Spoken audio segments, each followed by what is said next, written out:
Kita baca ibu bapa sekalian, saya bacakan tu. Bismillahirrahmanirrahim. Alif Lam Mim. Allahu la ilaha illa huwal hayyul qayyum. نزل عليك الكتاب بالحق مصدقا لما بين يديه وأنزل التوراة والإنجيل من قبل هدى للناس وأنزل الفرقان إن الذين كفروا بآيات الله لهم عذاب شديد والله عزيز ذو انتقام إن الله لا يخفى عليه شيء في الأرض ولا في السماء هو الذي يصوركم في الأرحام كيف يشاء لا إله إلا هو العزيز الحكيم هو الذي أنزل عليك الكتاب منه آيات محكمات هن أم الكتاب وأخر متشابهات فأما الذين في قلوبهم زيغ فيتبعون ما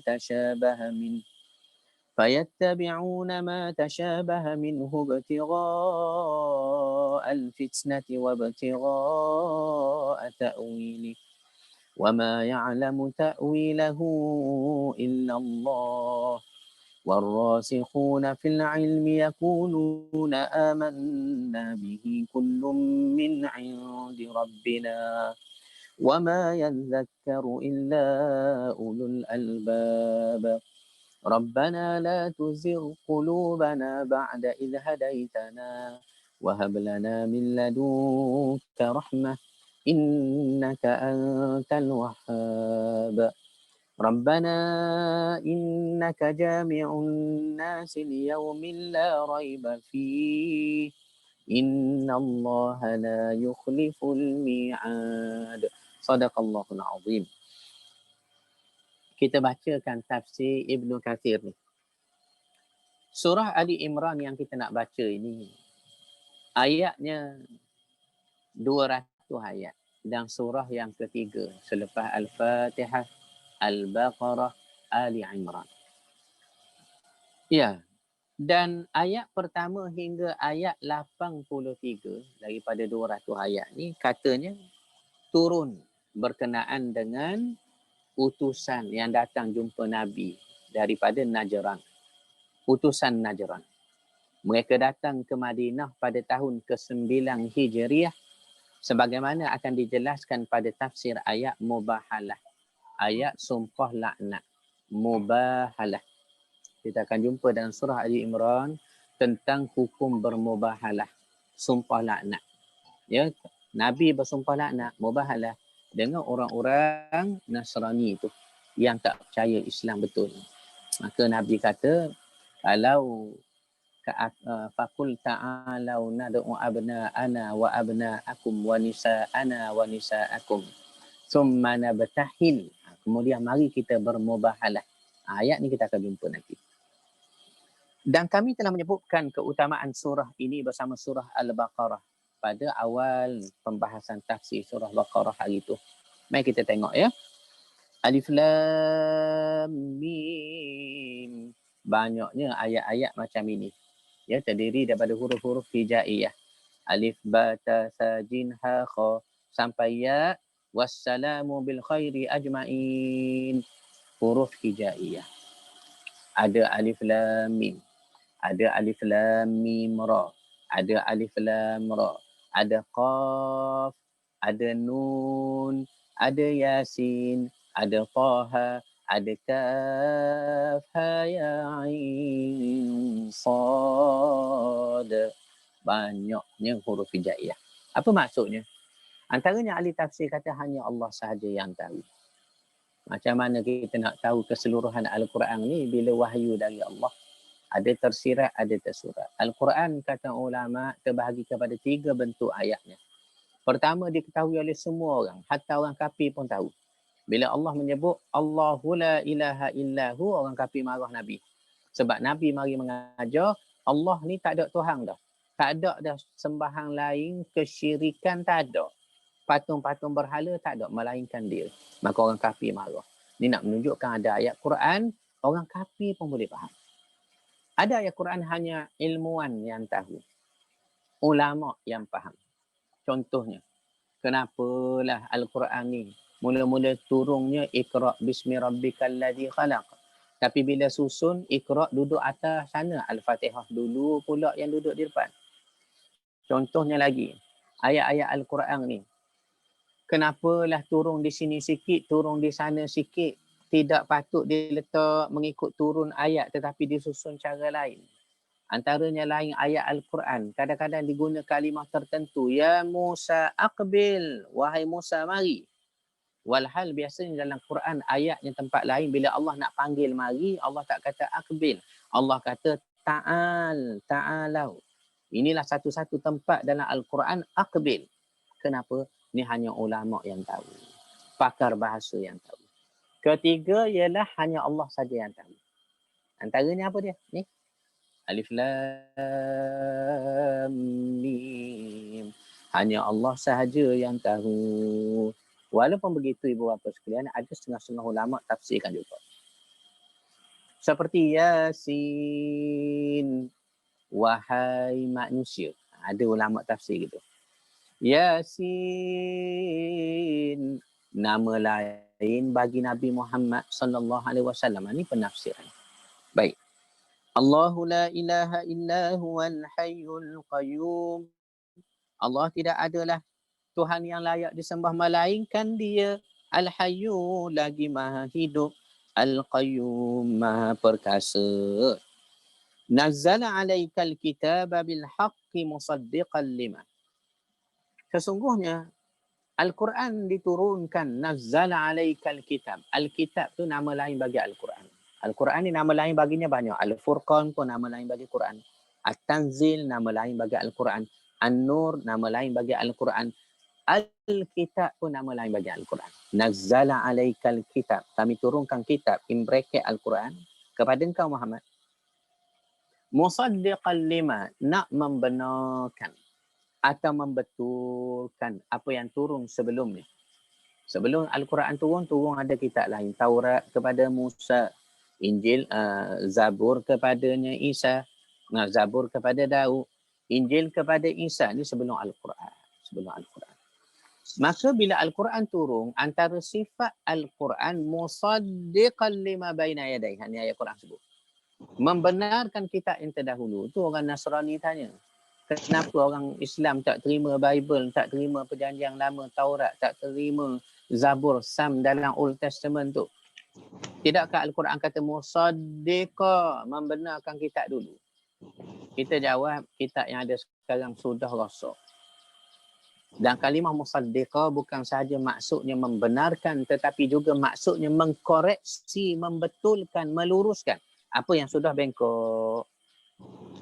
Jadi Al-Quran membetulkan apa yang bengkok. Sebab itu dalam Taurat, dalam Injil, dalam Zabur, yang ditukar nama, diubah dah sekarang. Kalau ada mana-mana yang betul bertepatan dengan Quran, kita terima. Bertentangan dengan Quran, kita reject. Jadi Al-Quran lah kayu kulit. Baik. Seperti Taurat dan Injil. Sebelum Al-Quran, yakni Taurat dan Injil menjadi petunjuk bagi manusia. Dan dia menurunkan Al-Furqan. Al-Furqan ni pembeza. Yakni wahyu-wahyu itu pembeza. Dan juga Furqan nama lain bagi Al-Quran. Sesungguhnya orang-orang yang kafir terhadap ayat-ayat Allah akan memperolehi seksa yang berat. Dan Allah Maha Perkasa lagi mempunyai balasan. Saya bacakan tafsirnya ibu bapa sekalian. Kita baca ada sandaran tafsirnya. Tafsir Al-Quranul Azim. Ya? Saya bacakan. Apa kata Ibnu Katsir? Dia kata kita telah sebutkan sebuah hadis. Ada hadis nak menyokong tadabbur kita ni. Yang menjelaskan bahawa nama Allah yang paling mulia, Ismul A'zam, nama yang paling agung, A'zam, paling mulia, terdapat pada dua ayat berikut. Apa ayatnya saya baca? Allahu la ilaha illa huwal hayyul qayyum. Allah tidak ada ilah yang berhak disembah melainkan dia Hayyu Maha Hidup, Qayyum Maha Perkasa. Ya. Dan ayat berikutnya Alif Lam Mim. Allahu la ilaha illa huwal hayyul qayyum. Alif Lam Mim. Allah tidak ada ilah melainkan dia yang hidup lagi terus menerus mengurus makhluknya. Iaitu ketika menafsirkan ayat kursi. Pertamanya ayat Allahu la ilaha illa huwal hayyul qayyum, ayat nombor 2. Kedua dalam surah ni juga Allahu la ilaha illa huwal hayyul qayyum, ayat yang kita akan jumpa sekejap lagi, ayat kursi. Ini hadis menjelaskan nama Allah yang paling Ismul A'zam, paling mulia. Dan kami juga telah membahas tentang firman Allah Alif Lam Mim pada awal surah Al-Baqarah. Demikian pula pembahasan mengenai ayat Allahu la ilaha illa huwal hayyul qayyum telah dibahas pada tafsir ayat kursi. Firman Allah nazzala alaikal kitaba bil haqq. Dia menurunkan Alkitab, yakni Quran kepada kamu dengan sebenarnya. Apa maksud dia? Maksudnya, wahai Muhammad, Allah menurunkan Al-Quran kepada kamu dengan sebenarnya. Tidak ada keraguan dan kebimbangan di dalamnya Al-Quran.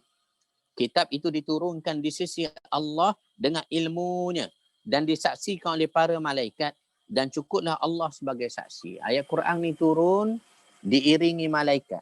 Ya, Al-Quran ni kita belajar dalam ulumul Quran ibu bapa sekalian, dia turun dengan 3 peringkat. 3 peringkat. Pertama, dia turun dari Allah ke Lauh Mahfuz. Bagaimana sesuai dengan kehendak Allah. Dari Allah ke Lauh Mahfuz. Kedua, dia turun daripada Lauh Mahfuz ke Baitul Izzah, ke langit dunia. Daripada Allah ke Lauh Mahfuz dulu, sekaligus 6,236 ayat. Turun sekaligus. Daripada Lauh Mahfuz turun ke Baitul Izzah, sekaligus juga langit dunia. Turun sekaligus. 6,236 ayat. Tetapi peringkat ketiga daripada Baitul Izzah langit dunia, dia turun ke Nabi Muhammad sallallahu alaihi wasallam secara beransur-ansur. Munajjaman, beransur-ansur supaya sesuai dengan keadaan, sesuai dengan keperluan masyarakat menerima syariat, sesuai dengan asbab nuzul. 23 tahun lamanya. 13 tahun turun di Mekah, 10 tahun turun di Madinah, tempoh 23 tahun kenabian, kerasulan baginda sallallahu alaihi wasallam. Ini Al-Quran turun, ya. 3 peringkat. Ingat tu. Allah ke Lauh Mahfuz. Lauh Mahfuz ke Baitul Izzah, langit dunia, Baitul Izzah. Baitul Izzah turun ke Nabi Muhammad sallallahu alaihi wasallam. Cuma daripada Baitul Izzah ke Nabi Muhammad berbeza turunnya. Turun secara berangsur-angsur. Sedangkan baki sebelum itu turun sekaligus. 6,236 ayat Quran, 30 juzuk Al-Quran, 114 surah. Turun sekaligus. Baik. Ya. Firman Allah, musaddiqan lima baina yadayhi yang kita baca tadi, apa maksudnya Ustaz? Al-Quran membenarkan kitab yang telah diturunkan sebelumnya. Iaitu kitab-kitab dari langit yang diturunkan sebelum Al-Quran kepada para hamba. Sekaligus Nabi-Nya.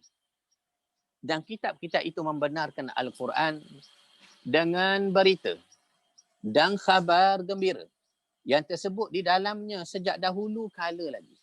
Sedang Al-Quran membenarkan kitab-kitab tersebut kerana berita dan kabar gembira yang ada di dalamnya sesuai dengan janji Allah bahawa dia akan mengutus Nabi Muhammad sallallahu alaihi wasallam dan menurunkan Al-Quranul Azim kepada beliau. Firman Allah lagi ayat berikut ni, dia tadabbur ayat demi ayat ni. Wa anzalat Taurat, dan menurunkan Taurat. Allah menurunkan Taurat kepada Musa bin Imran. Wal Injil. Injil kepada Isa bin Maryam. Min qabl, sebelumnya. Yakni sebelum Al-Quran ini turun Taurat, turun Injil, turun Zabur dan beberapa suhuf. Iaitu orang-orang yang hidup pada zaman Nabi Musa dan Nabi Isa. Sedangkan wa anzalal furqan, kemudian dia menurunkan al-furqan Iaitu kitab membezakan antara yang benar dan sesat, yang lurus dan juga yang bengkok, yang hak dan batil. Iaitu dengan hujah, penjelasan, dalil yang jelas dan bukti-bukti yang nyata telah disebutkan, diterangkan, dijelaskan, ditafsirkan serta ditetapkan oleh Allah. Dan dia telah membimbing serta mengingatkan manusia kepadanya. Firman Allah lagi, innal ladina kafaru bi ayatillah, sesungguhnya orang-orang yang kafir terhadap ayat-ayat Allah, iaitu mengingkari dan menolaknya secara batil, lahum azabun syadid, akan memperoleh seksa yang berat, iaitu pada hari kiamat. Wallahu azizun, dan Allah Maha Perkasa, iaitu dia mampu menolak pembangkangan dan dia memiliki kekuasaan yang maha besar. Dzuntiqam, lagi mempunyai balasan seksa, iaitu bagi mereka yang mendustakan ayat-ayat Allah dan menyelisihi para rasul dan nabinya yang mulia. Baik, kita sambung tafsiran berikutnya tu ayat 5 hingga 6 tu ya, ayat 5 hingga 6. Ayat 5 hingga 6 mana dia? Ya. Kita dah baca tadi ayat kelima. Sesungguhnya bagi Allah tidak ada satu pun tersembunyi di bumi dan di langit. Allahu Akbar. Macam mana kita nak sembunyikan keburukan kita daripada pengetahuan Allah? Dan kita tak dapat rasa kita ni tak lepas daripada pengetahuan Allah kalau mata hati kita telah tertutup dengan maksiat. Sebab itu kita boleh susuk dengan orang, dengan manusia. Pakai songkok, pakai serban. Nampak elok, nampak lurus. Sebab itu Buya Hamka pernah menyebut, kenapakah kita memakai songkok? Bijak Buya Hamka ni. Tak sempat kita jawab, Buya sendiri jawab. Jangan-jangan nak tutup keburukan kita kot. Tengok. Buya dia sindir kita. Kenapa awak pakai songkok? Jangan-jangan nak tutup keburukan awak kot. Tengok tu.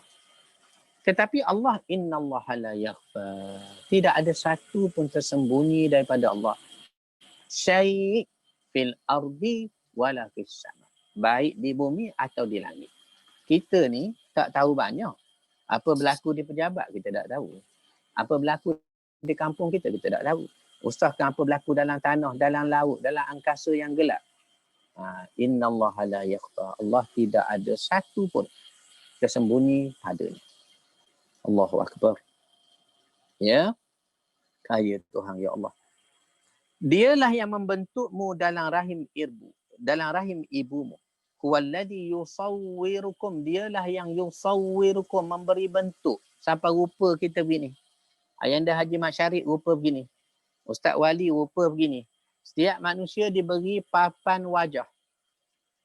Sebelum dimasuk mata, sebelum diletak hidung, sebelum diletak bibir mulut, belum diletak telinga. Tapi asalnya papan wajah. Kayanya Allah, atas papan wajah ni dibuat mata dekat sikit, dah berbeza dengan orang mata jauh sikit. Dibuat bibir kecil sikit, berbeza dengan bibirnya orang besar sikit. Kaya Allah. Yusawwirukum. Dialah yang membentuk kamu, memberi rupa pada kamu. Beri rupa pada kamu. Allahu Akbar. Tu yang orang nak rupa elok-elok tu. Padahal Allah sudah beri rupa masing-masing. Dah jadi lelaki molek-molek, nak jadi puang. Maka pergi ke sana sini dengan cara perempuan. Berkawan dengan orang lelaki-lelaki, dia anggap dirinya perempuan. Astaghfirullahaladzim. Maka Jaiz pun nak tangkap. Tiba-tiba tak dapat tangkap. Kenapa sampai sekarang Jaiz tak dapat tangkap? Jawapan dia satu saja.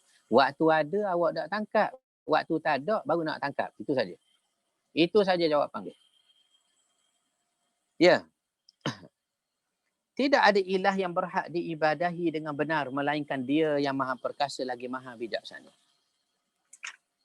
Allah mengkhabarkan bahawa Dia mengetahui segala perkara gaib yang ada di langit dan di bumi. Tidak ada sesuatu pun yang tersembunyi darinya. Huwallazi yusawwirukum fil arhami kaifa yasha. Dialah yang membentukmu dalam rahim sebagaimana yang dikehendakinya. Iaitu Dia menciptakan kalian di dalam rahim sesuai dengan yang Dia kehendaki. Laki-laki atau wanita, cantik atau sebaliknya, kebahagiaan ataupun tidak bahagia. La ilaha illa huwal azizul hakim. Tidak ada ilah yang berhak disembah melainkan Dia sahaja. Siapa Dia? Maha Perkasa, Aziz, lagi Maha Bijaksana, Hakim. maknanya Allah yang telah menciptakan. Dan hanya Allah lah zat yang berhak diibadati. Tiada sekutu bagi Allah. Dia memiliki keperkasaan yang tidak terbatas. Memiliki hikmah serta hukum. Ayat ini berisi sindiran dan juga penegasan bahawa Isa bin Maryam adalah hamba dan manusia biasa. Sebagaimana Allah telah menciptakan manusia-manusia lainnya. Sebab dialah yang telah membentuk Isa di dalam rahim dan menciptakannya sesuai dengan yang dia kehendaki. Lalu bagaimana mungkin Isa menjadi sembahan sebagaimana yang diklaim oleh orang-orang Nasrani? Semoga laknat Allah atas mereka. Sesungguhnya Isa telah mengalami proses pertumbuhan dalam rahim ibunya dari satu keadaan kepada keadaan yang lain. Sebagaimana firman Allah, yakhluqukum fi butuni ummahatikum khalqan min ba'di khalqin fi dhulumatin thalathin. Dia telah menciptakan kalian di dalam perut ibu kamu semua. Ciptaan demi ciptaan dalam 3 kegelapan. Kita sambung ayat Ali Imran tu, 7 ke 9. Ni yang kita dah baca dah tadi. Minggu ni saya baca je supaya kita dapat totally rasa ni tafsir ni. Tafsir Ibn Kathir. Dialah Allah yang menurunkan Al-Quran kepada kamu. Bila disebut huwallazi anzala alaikal kitab. Dialah yang menurunkan kitab. Al-kitab di sini kita dah belajar tadi, kita buat catatan ya, buat nota ya. Nama lain bagi Al-Quran. Nama lain bagi Al-Quran selain daripada Al-Quran, Al-Kitab, Al-Furqan, At-Tanzil, An-Nur yang kita dah sebut tadi. Jadi dia menurunkan kitab Al-Quran kepada kamu. Dan ingat, dalam Al-Quran ni ada 2 bentuk ayat.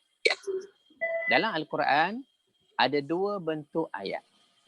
Pertama, ayat berbentuk muhkamat, hukum-hukum. Kedua, ayat berbentuk mutasyabihat. Ada pun orang-orang yang dalam hatinya condong kepada kesesatan, maka mereka mengikuti sebahagian ayat-ayat mutasyabihat untuk menimbulkan fitnah dan untuk mencari-cari takwilnya. Padahal tidak ada yang mengetahui takwilnya melainkan Allah. Dan orang-orang yang mendalam ilmunya berkata, kami beriman kepada ayat-ayat mutasyabihat. Semuanya itu dari sisi Rabb kami. Dan tidak dapat mengambil pelajaran daripadanya. Melainkan orang-orang yang berakal. Melainkan orang-orang yang berakal. Melainkan orang-orang yang berakal. Ya Rabb, mereka berdoa. Janganlah engkau jadikan hati kami condong kepada kesesatan. Rabbana la tuzigh qulubana ba'da idh hadaitana. Rupanya doa yang kita baca tu duduk dalam surah Ali Imran ni. Rabbana la tuzigh qulubana ba'da idh hadaitana wa hab lana min ladunka rahmah. Hab lana min ladunka rahmah. Ya.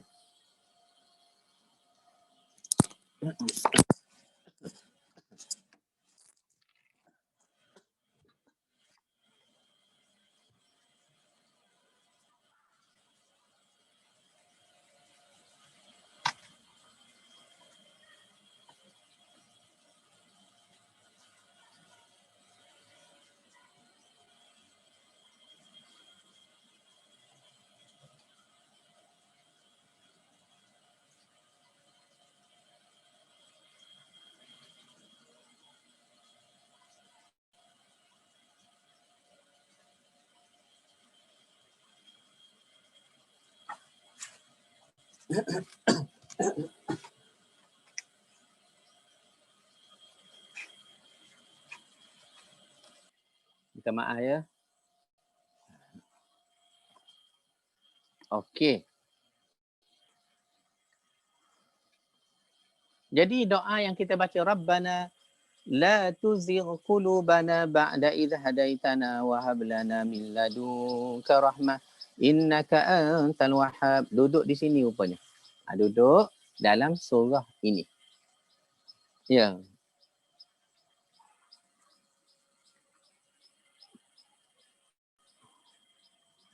Wahai Tuhan kami Rabbana, innaka jami'un nas. Engkaulah yang akan mengumpulkan manusia liyaumil la raiba fih. Satu hari yang pasti. Macam mana nak yakinnya kiamat ni ada? Tengoklah orang mati. Mudah gitu. Sebab itu dipanggil mati ni kiamat kecil. Sebab itu dipanggil mati ni mati ni kiamat kecil. Kiamat kecil. Kenapa dipanggil kiamat kecil? Sebab sudah terputus dengan dunia. Bila kita tengok orang mati, kita yakin menunjukkan adanya hidup selepas mati. Adanya hidup selepas mati. Ya. Allahu Akbar, takutnya. Sesungguhnya Allah tidak menyalahi janji. Maka dalam ayat yang kita baca ini ada dua benda yang kita nak bincang. Iaitulah tentang jenis ayat Al-Quran, ibu bapa sekalian, ya. Apa yang disebut tadi, hunna ummul kitabi wa ukharu mutasyabihat. Ada ayat dalam Quran bentuk muhkamatun, hukum hakam. Kedua, mutasyabihatun, mutasyabihat. Mutasyabihat. Maka kita tengok. Allah mengkhabarkan bahawa dalam Al-Quran terdapat ayat-ayat hukum. Betul, muhkamat. Dan ayat hukum ini ummul kitab, iaitu keterangan dan dalil yang jelas dan tidak tersamar bagi siapa pun. Selain itu, di dalam Al-Quran juga ada ayat-ayat lain. Iaitu ayat yang maknanya masih tersamar bagi majoriti. Ataupun manusia nak faham ayat-ayat jenis sama-sama dalam Quran ni ada. Barang siapa beriman dengan ayat-ayat mutasyabihat dan menjadikan ayat hukum sebagai dasar, maka berarti dia telah mendapat petunjuk. Barang siapa melakukan hal yang sebaliknya, maka dia menerima akibat yang sebaliknya pula. Maknanya, ayat-ayat sebagainya mutasyabihat ni hanya Allah saja tahu apa kehendaknya. Banyaklah ayat-ayat mutasyabihat. Saya pun nak buat contoh. Takut-takut timbul polemik pula dah. Ar-Rahmanu 'alal 'arsy istawa tu. Ya, Allah beristiwa, bersemayang atas arah. Macam mana cara Allah beristiwa, bersemayang? Rupanya kekuasaan Allah ni, ya, yadullah fawqa aydihim, tangan Allah di atas tangan-tangan mereka, yakni kekuasaan Allah atas kekuasaan mereka. Ada setengah aliran dia tak mahu takwil. Maka bila kita takwil, dia kata pula kita ni tak betul, sesat. Dia pun kait dengan ayat ni. Semama mana takwil itu adalah sesuai dengan keagungan, kebesaran Allah, maka tidaklah menjadi salah. Apatah lagi takwilan terkadang perlu, ya, dalam keadaan kita akhir zaman ni, ya, kita akhir zaman. Takwilan mengikut kesesuaian kebesaran Allah. Ya. Ayat-ayat muhkamat adalah ayat-ayat yang berkenaan masalah halal dan haram, masalah hudud, masalah saksi, masalah kewajipan, masalah wasiat dan lainnya. Ini contoh ayat hukum. Lepas tu bila tengok tentang hukum solat, tengok tentang hukum bagaimana ayat-ayat tentang hudud, bagaimana ayat-ayat tentang hukum manusia itu. Tetapi ayat mutasyabihat adalah ayat-ayat yang diakhirkan dan didahulukan terkadang dengan perumpamaan-perumpamaan.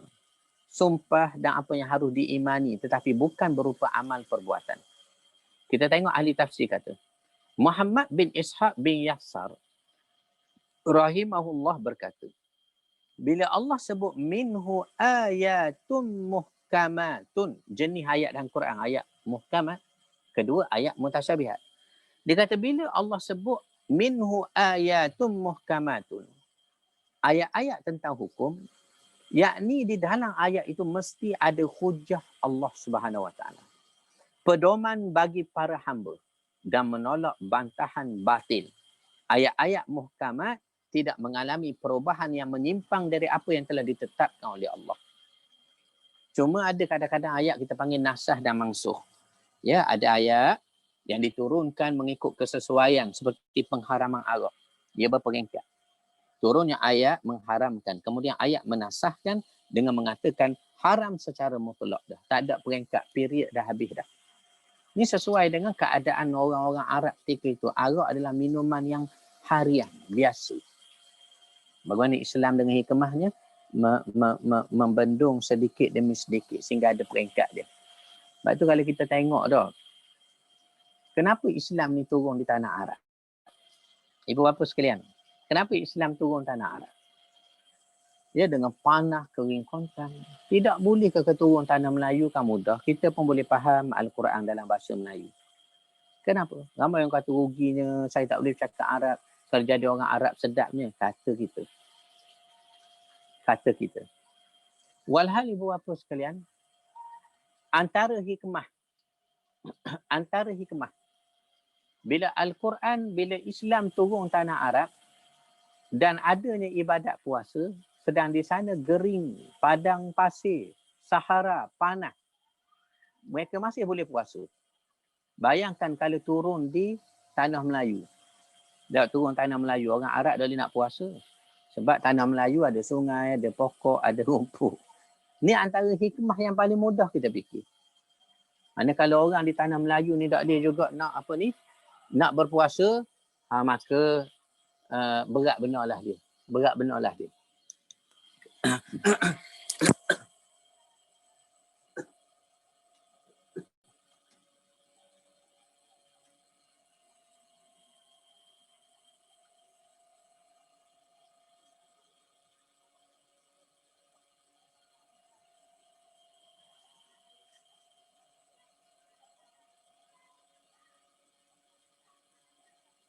Maaf, saya kurang sihat sikit ya. Sambung lagi tu. Sambung lagi. Ya. Allahu Akbar. Kerana itulah Allah berfirman, فَأَمَّا الَّذِينَ فِي قُلُوبِهِمْ زَيْغٌ. Maknanya, walaupun ayat Al-Quran ni bentuknya dua. Satu ayat hukum untuk kita pegang sebagai panduan. Kedua ayat mutasyabihat yang Allah Ta'ala uji ayat itu sama-sama tak jelas. Tetapi perlu kita beriman kepadanya sesuai dengan keagungan sifat-sifat Allah yang maha tinggi. Ada di kalangan manusia ni kadang-kadang dalam hatinya, dengan sebab nas Al-Quran pun diuji kepadanya. Untuk dia beriman dengan ayatnya mutasyabihat sesuai dengan kehendak Allah Subhanahu Wa Taala. Jadi ada orang-orang zairun, penyakit dalam hati tu. Fa ammal ladina fi qulubihim zairun fayattabi'una ma tashabaha minhu ibtigha'a wa ibtigha'a ta'wilihi wa ma ya'lamu ta'wilahu illa Allah. Ni ayat tentang mutasyabihat, saya nak tinggalkan, tak nak takwil panjang. Sebab kalau takwil pun tak mengikuti, tak bertadabbur dengan apa kehendak Allah. Ayat mutasyabihat beriman. Ayat muhkamat jadikan panduan. Senang gitu.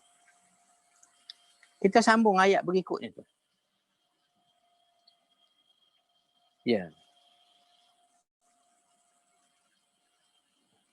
Kita tengok sekejap ya. Saya nak tengok, nak tinggalkan perbahasan tentang takwil tu. Kita terus sambung ayat 10 ke 11. Nak tinggal tentang takwil. Kita nak ambil semangat tadabbur. Takwil ni tak ada orang takwil kecuali Allah tadi. Wa ma ya'lamu ta'wilahu illa Allah. Maka kita beriman. Kita tak ambil panjang tentang takwilan. Ya, ayat ke-10 ke 11 ibu bapa sekalian. Innal ladina kafaru lan tughniya anhum amwaluhum wala auladuhum minallahi syai'a wa ulaika hum waqudun nar. Kadabi ali fir'auna walladina min qablihim kadzabu biayatina fa'akhadhahumullahu bidhunubihim wallahu syadidul iqab.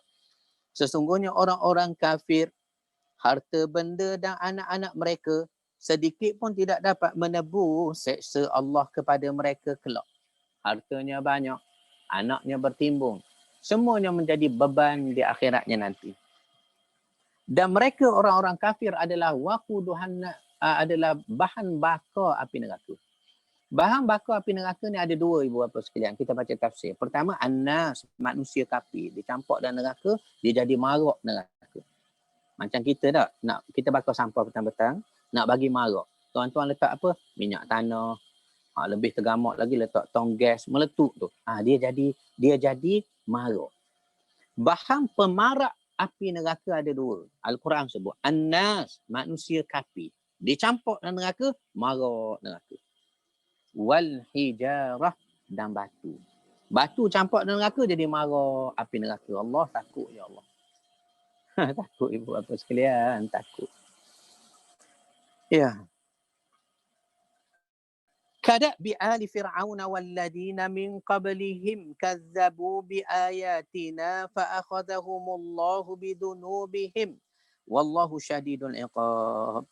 Keadaan mereka adalah sebagaimana keadaan kaum Fir'aun dan orang-orang yang sebelumnya yang menderhaka pada Allah dan mendustakan ayat-ayat Allah. Kerana itu Allah menyeksa mereka disebabkan dosa-dosa mereka. Maka dibahas tentang ayat ini. Anak dan harta tak ada dah manfaat di akhirat. Dengar tafsir sebut. Allah memberitakan tentang keadaan orang-orang kafir. Yang atas dunia dulu besar pengaruhnya. Ramai keturunannya. Hartanya tak habis. Sebab tu bila tengok orang kafir ada harta, memang betul kita orang Islam kena ada harta juga untuk urus dunia. Tetapi kerana Allah. Jangan sampai kita rasa, kita orang Islam, Tuhan tak beri kaya. Orang kafir yang lawang Tuhan tak bersyukur, tak ucap Alhamdulillah, Bismillah tu pun Tuhan beri dunia. Jangan tuan. Dunia tak ada nilai. Dunia tak ada nilai langsung. Kalau dunia ni bernilai, tentu Allah beri kaya kepada orang-orang Islam saja.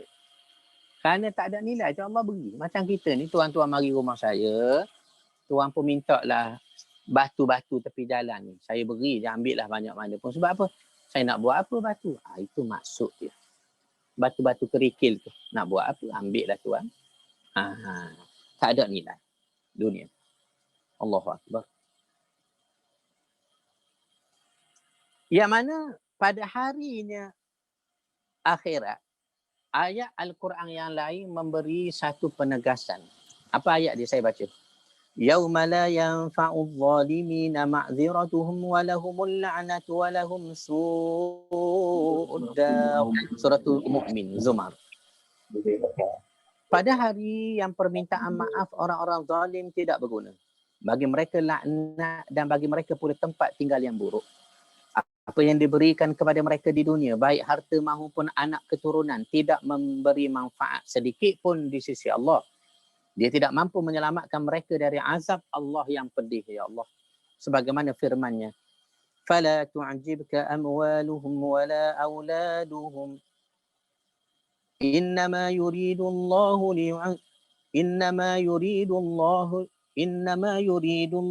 liyu'adzibahum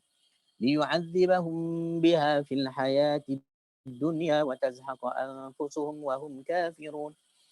Maka janganlah harta benda dan anak-anak mereka orang-orang kafir menarik hatimu.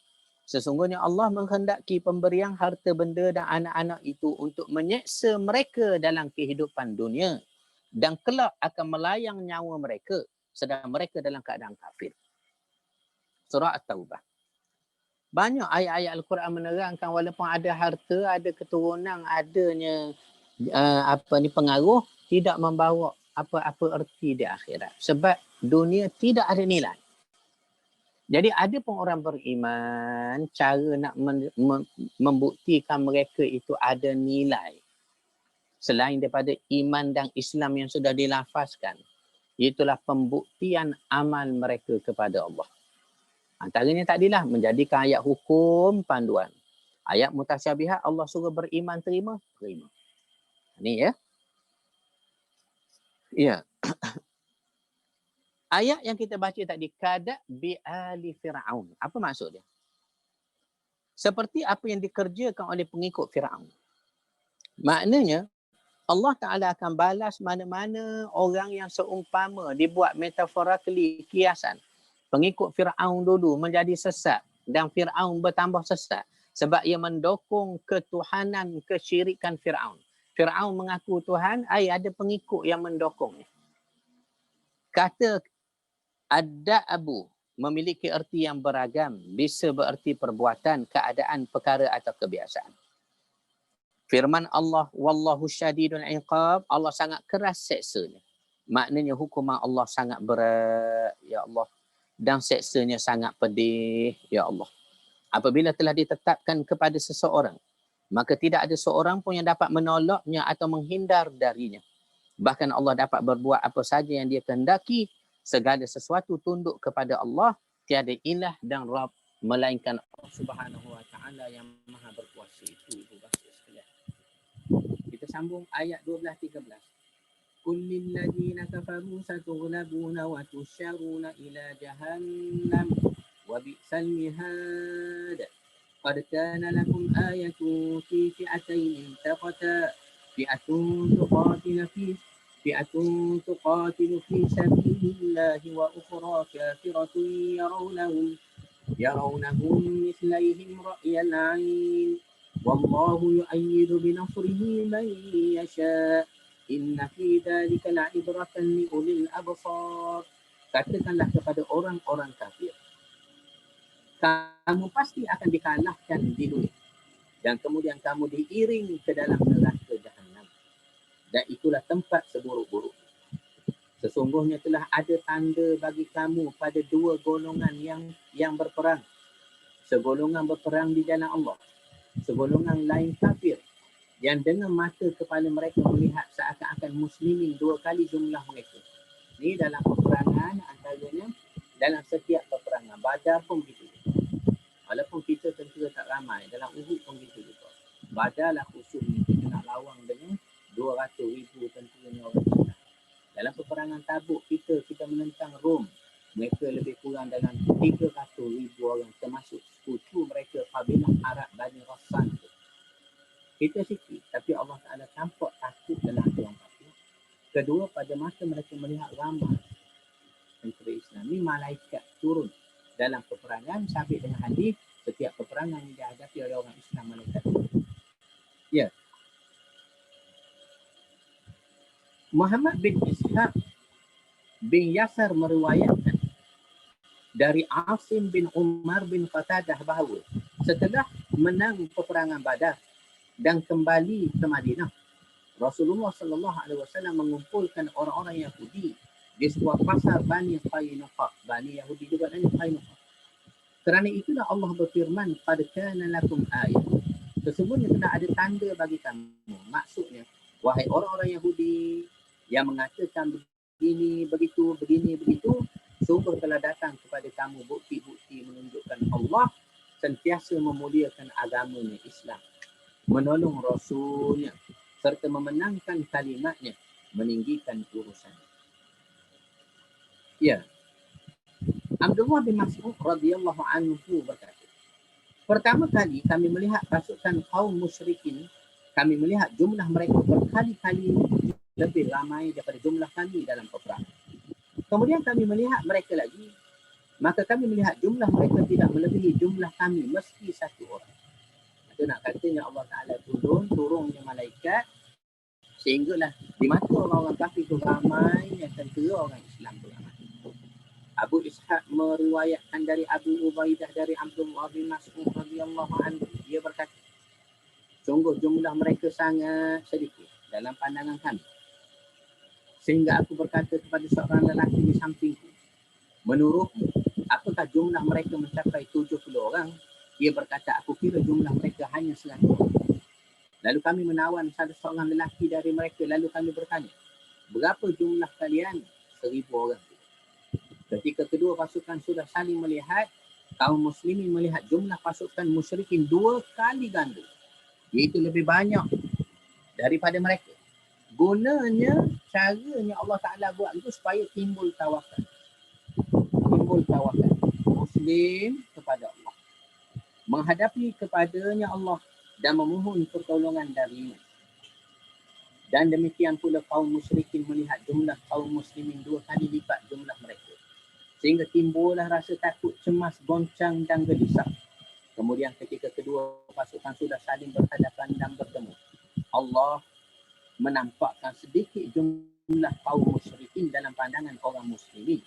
Dan demikian pula sebaliknya, orang kafir melihat ramainya orang muslimin, agar kedua pasukan terdorong untuk maju bertempur. Dan di sini Allah berfirman, wallahu yu'ayyidu bi nasrihi man yasha' inna fi dzalika la'ibratan li ulil absar. Allah menguatkan dengan bantuannya kepada siapa dikehendakinya. Sesungguhnya pada yang demikian itu terdapat pelajaran bagi orang-orang yang mempunyai mata hati. Maksudnya, Dalam peristiwa itu terkandung pelajaran bagi orang-orang yang memiliki pandangan dan pemahaman yang dengannya ia mendapatkan petunjuk dan hikmah Allah, perbuatan dan ketetapan Allah. Bahawasanya dia akan sentiasa menolong hamba-hambanya yang beriman, baik di dunia maupun akhirat. Ibu bapa sekalian, bolehkah hari ini kita berhenti dulu sampai jam 12? Sepatutnya 12.30 kita berhenti dulu pukul 12. Boleh ya? Boleh, Ustaz. InsyaAllah. Tak sihat. Kurang sihat sedikit. Boleh, Ustaz. Boleh insyaAllah. InsyaAllah. Boleh. Kita Boleh. Boleh. sampai ke ayat Betul. 12. Apa elok-elok stres sangat lah. Nanti tadi kan bagaimana ayat-ayatnya, kenapa penggunaan ayat di situ, beza muhkamah dan mutasyabihat, bagaimana kedudukan orang mentakwil ayat Al-Quran, bagaimana penafian Allah terhadap ilah sembahan orang musyrikin itu dan mensabitkan keagungannya, keesaannya, itulah Allahu la ilaha illa huwal hayyul qayyum. Dan juga kita telah belajar bagaimana tentang Allah membantu orang-orang Islam dalam peperangan dengan menurunkan malaikat sabit dengan nas hadis, turun malaikat sehingga orang kafir tengok berganda-ganda orang Islam. Kata orang Islam nampak berganda-ganda orang kafir supaya timbul tawakal kepada Allah. Inilah antaranya bagaimana Allah mengatur hidup manusia setelah Allah mengatur memberi kata putus. Ayat muhkamah adalah panduan untuk dipegang. Ibu bapa sekalian, kita tamat di sini dahulu. Ustaz Wali, saya ambil peluang untuk berehat saja. Mudah-mudahan selamat berkat. Aku qauli hadza wa astaghfirullah. Wassalamualaikum. Waalaikumsalam. Assalamualaikum warahmatullahi wabarakatuh. Waalaikumsalam Ustaz. Semoga cepat sihat. Terima kasih Ustaz. Terima kasih, Ustaz. Terima kasih Ustaz. Terima kasih. Terima kasih Ustaz. Assalamualaikum. Assalamualaikum.